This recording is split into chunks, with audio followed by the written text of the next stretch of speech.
It's very truly said that legends never die. They remain alive in everybody's heart throughout the life.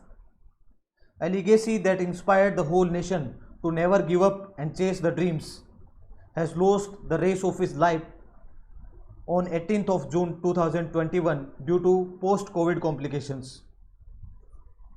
देश के दमदार धावक व अपनी उपलब्धियों से दुनिया में भारत का नाम करने वाले एथलीट मिल्खा सिंह का शुक्रवार देर रात को निधन हो गया और शनिवार शाम को चंडीगढ़ में राजकीय सम्मान के साथ उनका अंतिम संस्कार हुआ।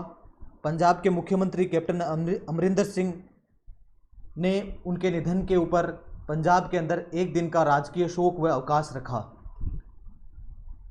साथ ही प्रधानमंत्री नरेंद्र मोदी सहित देश के अनेक स्पोर्ट्स दिग्गजों ने भी उनके निधन के ऊपर कंडोलेंस व्यक्त की है, सहानुभूति व्यक्त की है। उनके निधन के ऊपर सुनील छेत्री जी ने ट्वीट किया है। उन्होंने लिखा कि we may not have seen you compete but every time we ran fast as kids we ran like Milkha Singh. You didn't just run you inspired. अर्थात कि हमने आपको दौड़ते हुए नहीं देखा, हमने आपको कम्पीट करते हुए नहीं देखा, but every time we ran fast as kids. लेकिन जब भी बचपन में हम तेज़ दौड़ते थे तो हम सोचते थे कि हम मिल्खा सिंह की तरह दौड़ रहे हैं। आप सिर्फ दौड़े नहीं हैं, आपने सबको इंस्पायर किया है। और ये बिल्कुल सत्य है कि जुनून और समर्पण का जब भी नाम लिया जाएगा तब मिल्खा सिंह को याद किया जाएगा, मिल्खा सिंह का नाम सबसे पहले आएगा। और आज के इस प्रमुख व्यक्तित्व सीरीज के अंदर मैं उपेंद्र तिवारी मिल्खा सिंह को एक महज एक व्यक्ति ना मानकर हम उनको एक जुनून और समर्पण की विचारधारा के रूप में उनके जीवन के बारे में कुछ चीज़ें जानने वाले हैं, उनकी उपलब्धियों के बारे में कुछ चीज़ें जानने वाले हैं। तो प्रमुख व्यक्तित्व की इस सीरीज के अंदर हम आज देखेंगे biography of captain Milkha Singh. Captain Milkha Singh ने लिखा है कि with hard work, dedication and will power everything is possible. Hard work, dedication और विल पावर से, यानी कि अगर आपके अंदर आप अगर मेहनत करते हो, आपके अंदर यदि समर्पण है और आपके अंदर कोई भी काम को करने की अगर इच्छा शक्ति है, किसी भी काम को करने की आपके अंदर अगर इच्छा शक्ति है तो everything in this world is possible. इस दुनिया में हर एक चीज़ पॉसिबल है। उन्होंने लिखा है कि जिस इंसान में ये तीनों चीज़ें हैं वो ज़मीन से उठ के आसमान को छू सकता है। मिल्खा सिंह के प्रारंभिक जीवन के बारे में अगर जानें तो 20 नवंबर 1929 को गोविंदपुरा में एक सिख परिवार में उनका जन्म हुआ। गोविंदपुरा जो कि वर्तमान पाकिस्तान का हिस्सा है, एक सिख परिवार में जन्मे मिल्खा सिंह को खेलों से बहुत लगाव था।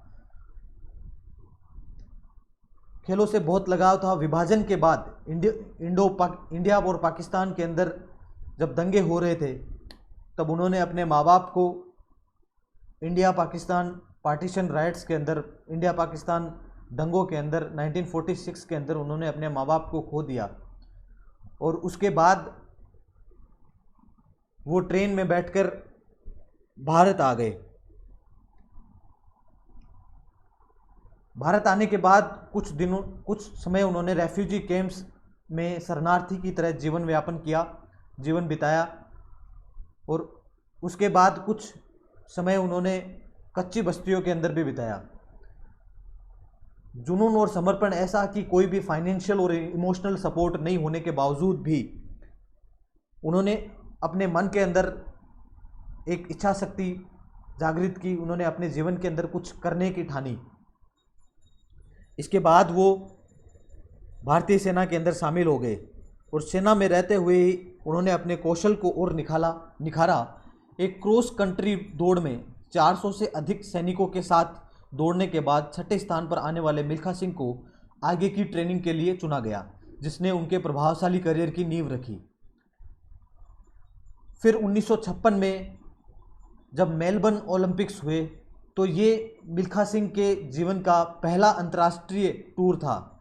भले ही उनका अनुभव इस टूर के अंदर अच्छा नहीं रहा और वो इसके अंदर कोई पदक भारत को नहीं दिला पाए, लेकिन आगे चलकर उनके लिए ये बहुत फलदायक साबित हुआ, क्योंकि यहाँ से आने के बाद 2 साल उन्होंने काफ़ी मेहनत की और 1958 के अंदर जब एशियन गेम्स हुए, 1958 के एशियन गेम्स के अंदर मिल्खा सिंह ने भारत को गोल्ड मेडल दिलवाए। 1958 के अंदर जकार्ता और टोक्यो के अंदर एशियन गेम्स के अंदर मिल्खा सिंह ने भारत को 2 गोल्ड मेडल्स दिलवाए। उसके बाद कटक में नेशनल गेम्स ऑफ इंडिया के अंदर भी 200 मीटर और 400 मीटर की स्पर्धा में रिकॉर्ड बनाए। मिल्खा सिंह ने राष्ट्रीय खेलों के अलावा टोक्यो और जकार्ता में एशियन गेम्स के अंदर गोल्ड मेडल दिलाए ही थे। इसके बाद 1959 के अंदर उन्हें प्रधानमंत्री जवाहरलाल नेहरू द्वारा देश के चौथे सर्वोच्च सम्मान पद्मश्री से सम्मानित किया गया। उनके जीवन का सबसे अहम पल था 1960 का रोम ओलंपिक्स। 1960 के रोम ओलंपिक्स के अंदर मिल्खा सिंह महज 0.1 सेकंड के फासले से ब्रॉन्ज मेडल हासिल करने से चूक गए थे। अपनी जीत के बेहद करीब चूकने के बाद मिल्खा सिंह ने अपनी autobiography the race of my life के अंदर लिखा है कि मुझे पता था कि मेरी गलती क्या थी। लेन 5 में ज़बरदस्त दौड़ने के बाद मैं 250 मीटर पर धीरे हो गया, उसके बाद अंत तक मैं कवर नहीं कर पाया। मिल्खा सिंह इसे अपने जीवन का एक अहम दुख बताते हैं। उन्हें ज़िंदगी भर इस चीज़ का मलाल रहा कि 1960 के ओलंपिक्स के अंदर वो कोई भी मेडल हासिल नहीं कर पाए, और ये उनकी अंतिम इच्छा भी थी कि ये दुनिया उनके छोड़ने से पहले किसी भारतीय को वो ओलंपिक्स के अंदर मेडल हासिल करता हुआ देखे। 2018 के अंदर जब हिमा दास ने एशियन गेम्स के अंदर गोल्ड मेडल हासिल किया, तो मिल्खा सिंह ने हिमा दास को बधाई संदेश भेजा और उन्होंने हिमा दास जी को कहा कि आपके पास अभी बहुत समय पड़ा है, मैं चाहता हूं कि आप ओलंपिक्स के अंदर भारत को मेडल दिलवाएं। तो ये उनकी तहे दिल से इच्छा थी कि उनके इस दुनिया में रहते हुए कोई भारत से ओलंपिक्स के अंदर कोई मेडल हासिल करे। लेकिन अफसोस कि उनकी ये इच्छा पूरी नहीं हो पाई। मिल्खा सिंह ने 1960 में भले ही मेडल ना जीता हो, लेकिन उस दिन उन्होंने दिल जीतने के साथ साथ नेशनल रिकॉर्ड भी बना लिया। 1960 के हुए रोम ओलंपिक्स के अंदर वो मेडल नहीं जीत पाए, लेकिन नेशनल रिकॉर्ड उन्होंने बनाया, जो कि 52 साल तक या फिर आज तक 52 साल तक वो रिकॉर्ड उनके नाम रहा। जो आज तक उनके रिकॉर्ड वो नाम है, जो नेशनल रिकॉर्ड उन्होंने बनाया था। 1960 में रोम ओलंपिक्स में गेम्स में भारत की हॉकी टीम भी गई थी, लेकिन वो भी गोल्ड मेडल जीतने से वंचित रह गई थी, और साथ ही मिल्खा सिंह के हाथ भी मेडल आते आते छूट गया था। इसी दौरान फ्लाइंग सिख मिल्खा सिंह को पाकिस्तान में एक रेस में भाग लेने के लिए इनवाइट किया गया, लेकिन मिल्खा सिंह पाकिस्तान जाने के लिए मना कर रहे थे। उसके बावजूद प्रधानमंत्री जवाहरलाल नेहरू के द्वारा बार बार आग्रह करने पर मिल्खा सिंह राजी हो गए, और वहाँ पर पाकिस्तान में जाने के बाद उन्होंने अब्दुल खालिक को रेस के अंदर हराया। अब्दुल खालिक वही थे जिनको कॉमनवेल्थ गेम्स के अंदर मिल्खा सिंह जी ने हराया था। पाकिस्तान की रेस के अंदर मिल्खा सिंह इस तरह से दौड़े थे कि वहाँ के उस समय के तत्कालीन जो जनरल थे, जनरल अयूब खान, उन्होंने खड़े होकर कहा कि मिल्खा सिंह तुम दौड़े नहीं हो, तुम उड़े हो। और उसी दिन के बाद से मिल्खा सिंह को फ्लाइंग सिख के नाम से जाना जाने लगा।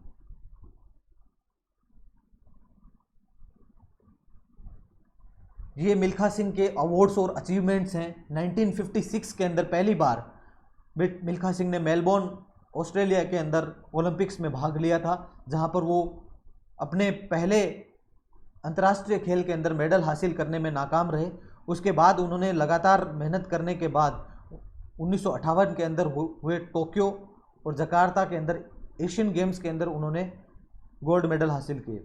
फिर 1958 के अंदर ही कॉमनवेल्थ गेम्स हुए थे यूनाइटेड किंगडम के अंदर, वहाँ पर भी मिल्खा सिंह ने गोल्ड मेडल हासिल किया। उसके बाद 1959 के अंदर 1959 के अंदर उनको पद्मश्री अवार्ड से सम्मानित किया गया। 1960 के अंदर वो 4th पोजीशन पे रहे रोम ओलंपिक्स के अंदर। तो ये था मिल्खा सिंह के जीवन के बारे में। अंत में इस वीडियो को एंड करते हुए मैं यही कहूँगा, RIP, may God rest in peace Milkha Singh. आप भले ही ये दुनिया छोड़ के चले गए हैं, लेकिन हर एक स्पोर्ट्स पर्सन के, हर एक युवा के जीवन में आप हमेशा सबको इंस्पायर करते रहेंगे, सबको आप मोटिवेट करते रहेंगे।